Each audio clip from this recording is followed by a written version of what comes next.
जय श्री राधे कृष्ण साथियों। मैं भी कृष्णा ज्ञान सहारा चैनल में आपका स्वागत करती हूँ। कैसे हैं आप? आपके अच्छे स्वास्थ्य और सुखद जीवन की मंगल कामना करती हूँ। आपके और अपने ईष्ट देवों को कोटि कोटि नमन करते हुए, बड़ों को प्रणाम करते हुए वीडियो प्रारंभ करते हैं। साथियों, आज बात कर रहे हैं फिर माघ माह की। माघ माह की बहुत सारी वीडियो आप देख भी चुके हैं और बीच बीच में आपके लिए बहुत अच्छे अच्छे उपाय लेकर आते रहूंगी। आज बात कर रहे हैं कि माघ माह जो कि भगवान श्री कृष्ण का अति प्रिय माह है। कहा जाता है कि इस समय इस पूरे महीने में, माघ शीर्ष के पूरे महीने में भगवान श्री कृष्ण की प्रिय वस्तुएं अगर उन्हें अर्पित की जाती हैं तो अत्यंत प्रसन्न होते हैं और भक्त के ऊपर यानी जातक के ऊपर अपनी विशेष कृपा दृष्टि रखते हैं। तो आज की वीडियो में हम जानेंगे कि भगवान कृष्ण को हम क्या ऐसा अर्पित करें कि हमारे जीवन में यानी कि मैं कहूँ तो हमारा कल्याण ही हो जाए और हमारी सारी इच्छाएं पूरी हो जाए। तो चलिए झटपट वीडियो प्रारंभ कर लेते हैं। लेकिन उससे पहले चैनल पर नए आए हैं तो चैनल को सब्सक्राइब जरूर कीजिएगा और बेल आइकन का बटन जरूर प्रेस कीजिएगा जिससे आने वाली वीडियोस का नोटिफिकेशन आपको मिले सबसे पहले। मैं बात कर रही हूँ माघ माह की। भगवान श्री कृष्ण के किसी भी स्वरूप की पूजा करिए, वृंदावन जाइए, यमुना नदी में जाइए स्नान करने के लिए, दीप दान करिए, जो भी आप कर सकते हैं वो करिए। अत्यंत बहुत अधिक करने की बजाय चाहे थोड़ा ही करिए, लेकिन प्रसन्नचित होकर करिए। चाहे आप गीता का पाठ ही करें। आप बहनों ने पूछा था कि अगर हम दैनिक में गीता का पाठ प्रारंभ करना चाहें तो सबसे उत्तम मंथ है ये, सबसे उत्तम महीना है माघ महीने में आप गीता का पाठ प्रारंभ कर सकते हैं। आज हम बात कर रहे हैं कि हमें भगवान कृष्ण की प्रिय वस्तुएं कैसे अर्पित करनी चाहिए और वो हमारे जीवन में क्या करेंगी कमाल।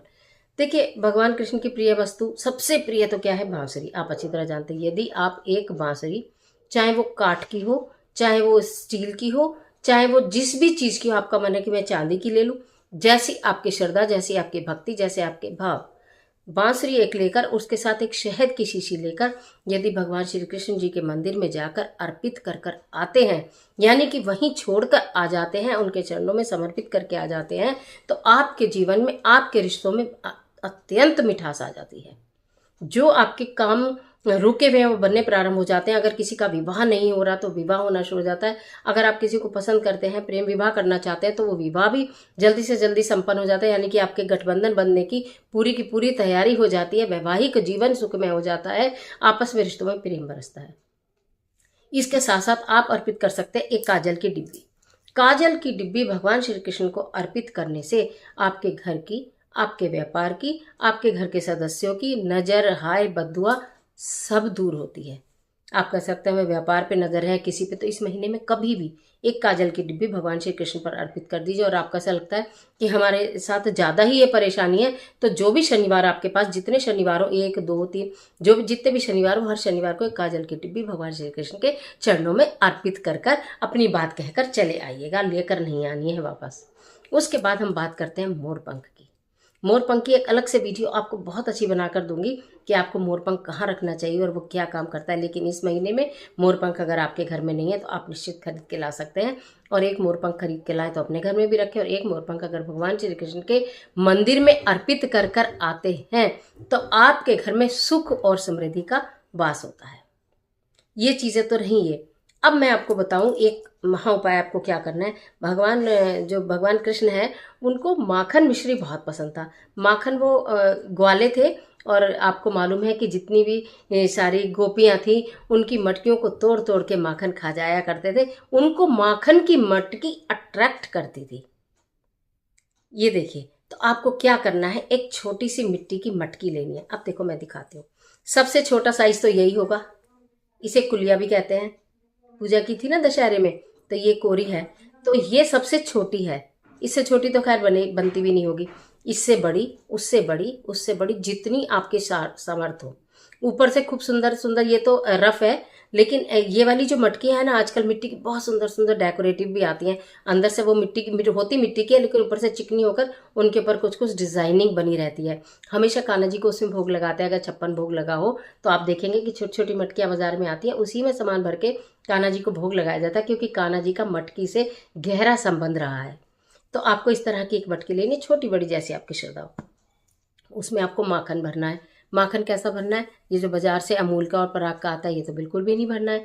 आपको भरना है सफेद वाला माखन, यानी जो हम घर में बिलोकर निकालते हैं। जैसे यशोदा मैया और गोपियां बिलो बिलो कर मक्खन निकालती थी और कान्हा जी मुट्ठी भर भर कर उनको खा जाते थे। वो वाला मक्खन चाहिए। अगर आपको ऐसा लगता है कि आप घर में नहीं निकाल सकते या आपको निकालना नहीं आता, तो बाजार में जितनी भी दूध की डेयरी होती हैं, वो डेयरी वालों के पास, सबके पास आपको वाइट मक्खन मिलेगा। तो आप वहाँ से मक्खन ले आइए। अपनी पहले आप मटकी खरीदिए, उस मटकी के हिसाब से आप मक्खन खरीदिए, ठीक है। फिर उसके ऊपर जो मटकी के ऊपर ढक्कन होगा, मिट्टी का ढक्कन होगा, उस पर आपको मिश्री रखनी है, ठीक है। फिर उसके ऊपर आपको एक तुलसी का पत्र रखना है, ठीक है।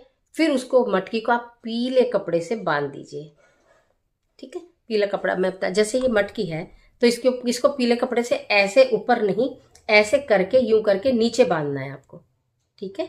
पीला कपड़ा अच्छे से पीले कपड़े से लपेट दीजिए। आपको ऐसा लगता है कि हम नहीं बांध पा रहे, हमने कपड़ा खूब अच्छे से लपेट दिया है, तो आप उसको कलावे से या पीले धागे से भी बांध सकते हैं, उसमें कोई समस्या नहीं है। तो आप उसे बांध लीजिए और उसके ऊपर भी एक तुलसी पत्र रखिए।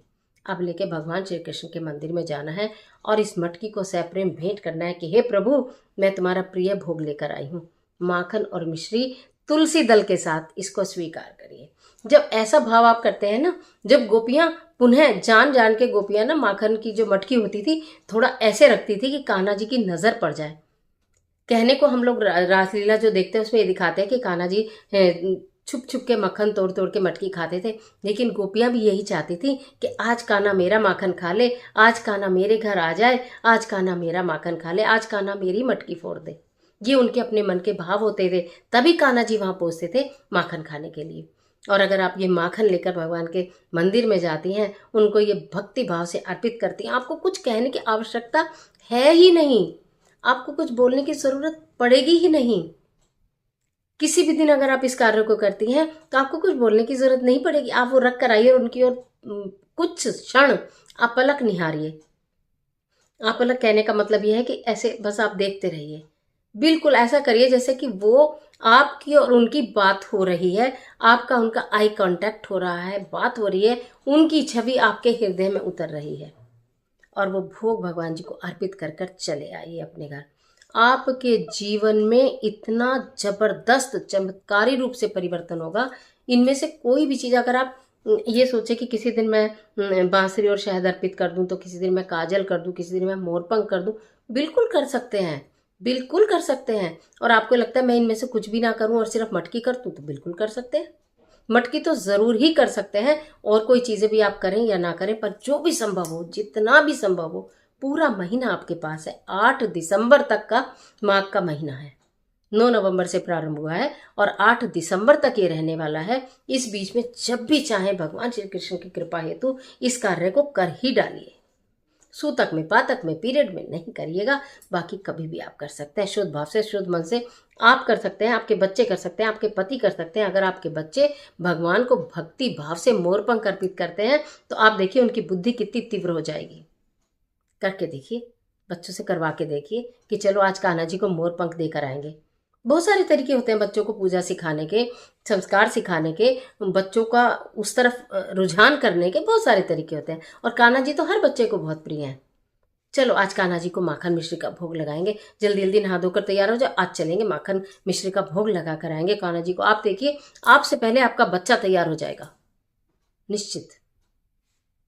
तो इस तरह से ये कार्य माघ के माह में आप कभी भी करें, लेकिन जरूर कर लें। आपके ऊपर भगवान श्री कृष्ण की असीम कृपा बरसेगी, चमत्कारी रूप से आपके जीवन में परिवर्तन होगा, आपकी समस्याओं का अंत होगा। करके देखिए। तो आज के लिए इतना ही, इजाजत दीजिए। आशा करती हूँ वीडियो आपके लिए बहुत उपयोगी साबित होगी। मिलती हूँ एक और जबरदस्त वीडियो के साथ, तब तक हंसते रहिए, मुस्कुराते रहिए, अपना और अपने अपनों का ख्याल कीजिए। वीडियो अच्छी लगे तो लाइक कीजिए, जितना चाहे उतना शेयर कीजिए, और कमेंट बॉक्स में ओम क्लीम कृष्णाय नमः या राधे राधे लिखना बिल्कुल मत भूलिए। ईश्वर आपकी मदद करे।